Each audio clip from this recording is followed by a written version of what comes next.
자, 이번 시간에는 그 운동 선택을 하는 베이설 강갈리아 대뇌 기저핵에 대해서 알아보도록 하겠습니다. 사실 이게 대뇌 기저핵을 우리가 들어가기에 앞서서, 저는 그림이 딱 한 장이거든요. 들어가기에 앞서서 대뇌 기저핵에 관련된 용어들이 너무나 헷갈리니까 그 용어를 잠깐 이쪽에다 한번 정리를 해보도록 하겠습니다. 보통 대뇌 기저핵 하면 아까 그 발생에서 코퍼스 스트레이텀 에서 선조체라고 하는데, 이 전체 선조 그 몸덩어리를 말합니다. 그래서 이걸 두 개 크게 분류하면은 스트레이텀, 이거는 네오 스트레이텀. 핵이라고, 이거는 최고, 이건 핵이라고 하기도 합니다. 그래서 이건 신선조, 이건 구선, 이게 신선조, 이건 선조체, 구선조라고 해서 글로버스 팔리더스, 창백핵, 담창구 이렇게 하기도 하고, 영어로는 펠리덤, 팔레오, 구선조, 스트레이텀 이렇게 구분합니다. 그리고 이 선조 핵은 다시 코데이트 뉴클리어스하고 부타만, 이게 발생학적으로 아까 이 기원이 같다는 거 여러 차례 했죠. 그리고 어쿠먼스. 그래서 이거를 도살 스트레이텀, 이거는 벤트럴 스트레이텀, 그리고 글로버스 팔리더스는 GPE, GPI, VP 이렇게 되어 있죠. 그래서 이 두 가지를 도살 팔리듬, 등 쪽에 있는 창백핵이라는 얘기고, 이건 벤트럴 팔리듬. 그리고 이 대뇌 기저핵과 관련된 이 선조체 말고에 연관된 그 조그마한 핵 덩어리들 보면 존나 인서트하고, 그 다음에 시상 미텍 STN하고 SN하고 VTA 이런 핵군들이 관련이 있습니다. 특히 SN은 흑질이죠. 흑질. 중뇌 상부에 있는데, 흑질에서 윗부분이 SNC 컴팩트하고 아랫부분이 SNR입니다. 그물부입니다. 이 SNC는 나중에 이제 보면 알겠지만 도파민을 분출해서 주로 대뇌 기저핵 운동 선택에 관련된 여러 가지 그 기능을 하고요. SNR은 이 전체 이 대뇌 기저핵의 출력부로 작용하고 있습니다. 그래서 구분을 해보면 대뇌 기저핵의 출력부는 이 SNR, 그 다음에 VP, 그 다음에 GPI, 이렇게 세 가지가 출력부입니다. 그럼 이런 전체가 어떤 회로로 어떻게 운동 선택을 하는지 그 그림을 여기다 한번 그려보도록 하겠습니다. 저한테 준 이 도표가 조금 복잡하고 어려워가지고 박사님이 이 수업 시간에 한 그 그림이 알아보기가 쉬워서 그걸로 그리도록 하겠습니다.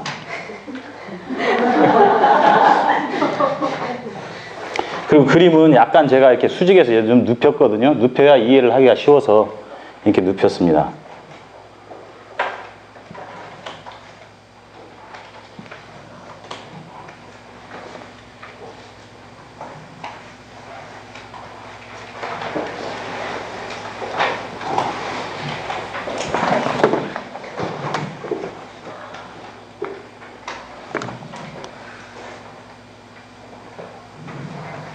이게 포닉스가 아니라 이게 꼬리액입니다. 코데트고요. 그 다음에 이렇게 시상이,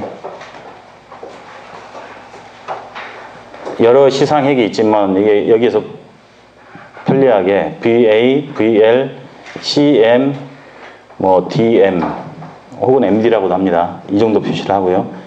그러니까 존 나이스트는 여기에 있습니다. GI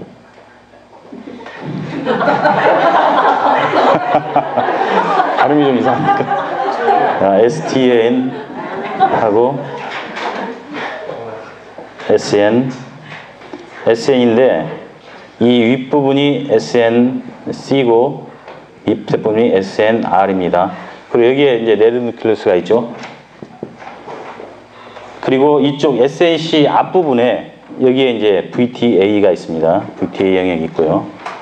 그 다음에 이 위에 있는 게 푸타만이고 GPE, GPI. 그 다음에 이제 저걸 이렇게 구분해 놓은 이유가 잘 보면 도살 스트레이텀하고 이 보면은 어쿰벤스를 멘트럴 스트레이텀이라고 하잖아요. 그러니까 도살 위에 있죠. 이거하고 이거가 위에 있고 이 밑에 어쿰벤스가 이렇게 있습니다. VS로 표현하겠습니다. 그리고 GPE, GPI가 있고 저건 도살 팔리듬인데 저거는 멘트럴 팔리듬이 있죠. 여기가 VP입니다. 이 밑에 멘트럴 팔리듬 VP. 자, 이렇게 되어 있으면 이게 기본적으로 이 대뇌 피질 밑에 있는 이 바닥 핵들에 관한 전체적인 이 저기는 다 그린 거고요. 여기가 이렇게 피질이 이렇게 피질이 2mm라고 그랬죠. 전체적으로 2mm짜리 피질입니다. 여기가 운동 영역이고요. M1. 여기가 SMA, PM. 여기가 DL, PFC. 여기가 오비토, 미디얼, PFC. 이렇게 표현을 하겠습니다. 그리고 여기는 이제 그 체감각 영역이 있죠. 그래서 그 브로드만 영역으로 표현하면 여기가 1, 2, 3, 5번이 있고 여기가 7번이 있고 여기가 4번이고 여기가 6번이고 8, 9, 10, 11, 12 하고 이 안쪽으로 다 들어갑니다. 근데 이 대뇌 기저핵을 둘러싸고 4가지 폐회로가 있어요. 이거는 직접 운동을 하는 거는 M1에서 나가는 거기 때문에 이 기저핵과는 상관이 없습니다. 근데 운동 선택을 하는데 이 4가지 폐회로가 사실 뭐 기억이 됐든 감정이 됐든 어떤 인지작용이 됐든 운동이 됐든 이런 모든 피질에서 오는 정보를 받아가지고 이걸 믹서기에다 놓고 적절한 운동을 선택해서 올려주는 겁니다. 시상하고 같이 협력을 해서. 그래서 그 폐회로가 어떻게 되는지 보겠습니다.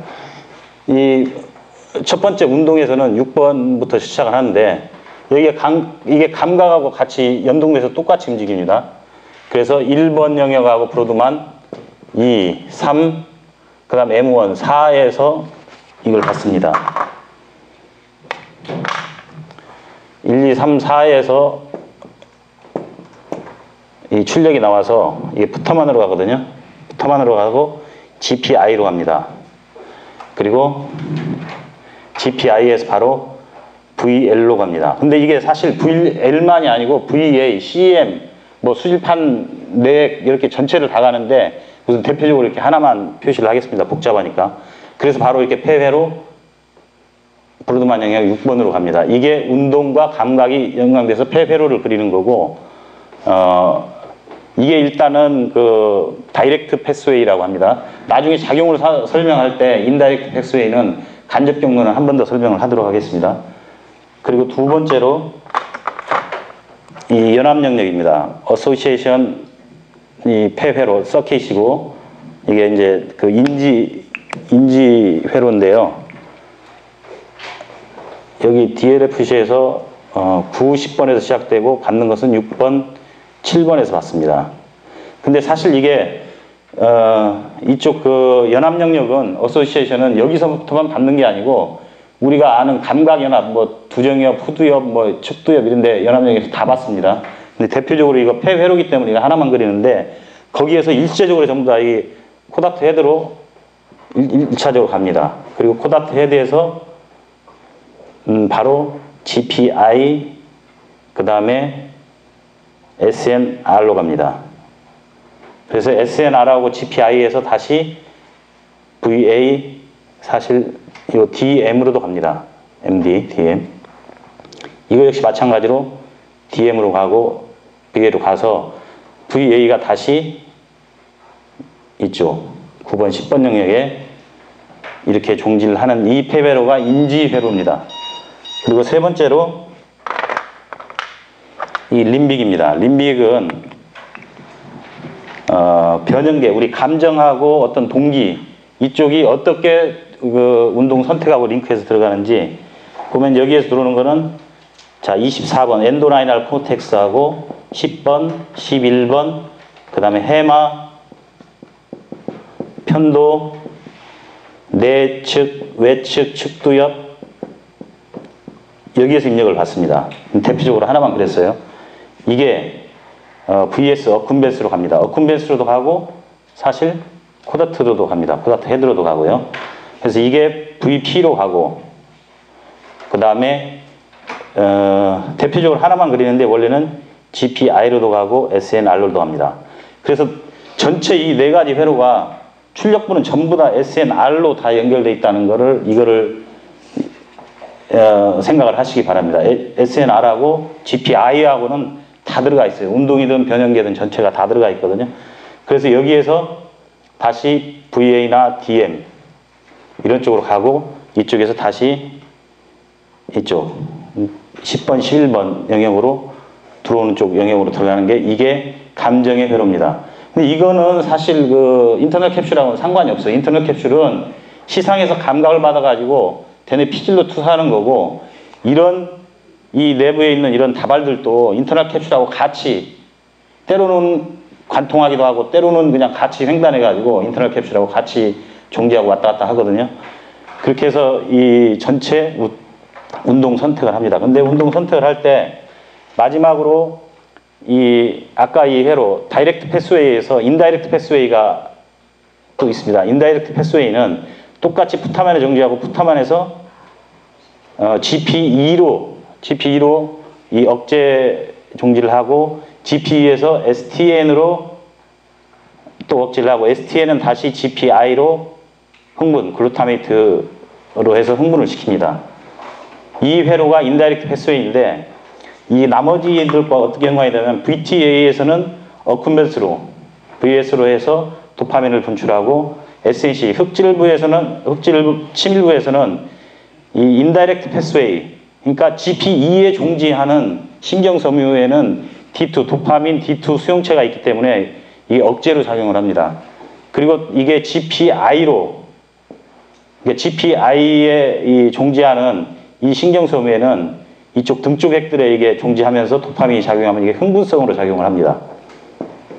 이래서 이 전체적으로 GPI도 억제, 이 VP도 억제, SNR도 억제. 그래서 전부 다 이 운동 선택을 하는 데는 기본 메인이 억제입니다. 억제를 깔아놓고 이런 호르몬 물질 BTA나 SNC나 이런 것들을 통해서 더 도파민을 억제 이 성향으로 작용을 하든지 아니면 흥분성으로 작용하든지 해서 미묘하게 적절한 운동을 선택하도록 합니다. 여기에는 이런 감정, 감각, 운동, 총체적으로 내부에서 올라오는 이 모든 것을 연합해가지고 운동 선택을 하는 이 회로에 대해서 알아봤습니다. 이상입니다. 자, 한 가지만 멘트하고 시작합시다. 예, 좋아요.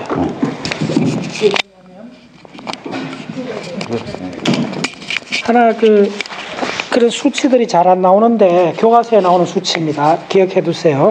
뭐냐면 이 선조체, 그러니까 선조체가 조갑이핵하고 포리핵이잖아요. 이게 세포가 몇 개냐면요, 이렇게쯤 돼, 이렇게 세포요. 인간 브레인에. 그 다음에 뭐냐면 창백핵 내절 외절 합쳐갖고 70만 개쯤 돼요. 굉장히 중요한 거예요. 이런 거 이제 기억해 놓으면, 이 세포 이 정도 모이면 크기 이만큼 되는 걸 알 수 있잖아요. 그러면 여기서 이렇게 들어가면, 이렇게 같으면 10의 8성이고, 이게 100만 개 같으면 10의 6성쯤으로 보면, 100분의 1로 되는 거예요. 무슨 이야기냐면 굉장히 중요한 이야기예요. 이쪽에 선조체가 있고, 이쪽에 창백이 있다면, 이렇게 수렴되는 거예요. 그러니까 100대 1로 수렴되는 거예요. 네. 그래서 이쪽이 아주 덴스해지는 거예요. 그래서 다시 이게 들어가죠. 이제 이쪽 가면서 이쪽이 시상으로 가잖아요. 시상으로 가서 다시 대뇌 피질로 가는 거예요. 예, 그럼 대뇌 피질은 그 숫자가 안 나와 있어요. 셀이 몇 개 이걸 받는지는. 예, 그러니까 하나의 우리가 운동을 만들어내기 위해서 이렇게 많은 셀들이 동작하는 거예요. 그래서 우리가 저런 건 있잖아요. 브레인에서 이쪽 1차 피질의 M1의 영역에 있는 거는 건드리기만 해도 팔다리가 움직인다 그랬다. 그 얘기 많이 하잖아요. 그게 중요한 개념이요. 프라이머리 이 모터 코텍스에 자극을 주면 거의 실패 없이 이렇게 운동이 나와요. 그렇다 해갖고 이쪽에 있는 보안 운동, 이쪽에 전 운동을 건드리면 이런 확률로 될까요? 그렇지 않다는 거예요. 여기서 많은 것들이 협연을 해갖고 겨우 한 운동을 만들어내는 거예요. 그래서 운동이라는 참 기적 같은 거예요. 예. 그래서, 예. 왜 우리가 생각하느냐 하면, 운동이 안 되기 때문에 생각하는 거예요. 내가 그냥 하라는 이 철학이 그냥 나온 게 아니에요. 왜 사람들이, 그렇게 생각을 많은 사람들이 크게 발전이 없느냐 하면요. 저는 그렇게 다른까지예요. 생각이 많은 게, 그러니까, 물론, 중고등학생 공부할 때 많은 계산을 하고 그때 그 생각을 말하는 게 아니고, 어른이 돼갖고, 새벽까지 일나갖고 공부는 안 하고 계속 엉뚱한 생각하는 사람들 대부분이잖아요. 그런 생각은 백날 해도 아무런 효과 없다는 거예요. 특히 철학적인 생각, 종교적인 생각, 뭐 신비주의에 빠지는 거. 예. 그것도 아무리 공부가 안 된다는 걸 제가 발견한 거예요. 그래서 어른이 됐을 때 가장 빨리 하는 거는 이거 내가 가져야 되나요? 그러니까 행동할 수 없는 사람들이 생각하는 거예요. 행동이 이만큼 위대한 거예요. 예. 행동할 수 없기 때문에 행동할 수 있으면 가장 좋은 게 행동이에요. 그냥 행동하면 돼요. 예. 행동하기 어렵기 때문에 우리가 상상을 하는 거예요. 생각을 하는 거예요. 그 생각을 하지 마시라는 거예요. 어른이 된 이상. 그때 생각한다 미리 말씀드릴게. 무슨 뭐냐 이것저것 생각하고 뭐 자꾸 잡담 들어가 있잖아요. 그걸 하지 마시라는 거예요. 하지 말고 교과서대로 또박 하면 돼요. 자, 예. 자, 식사를 합시다. 예.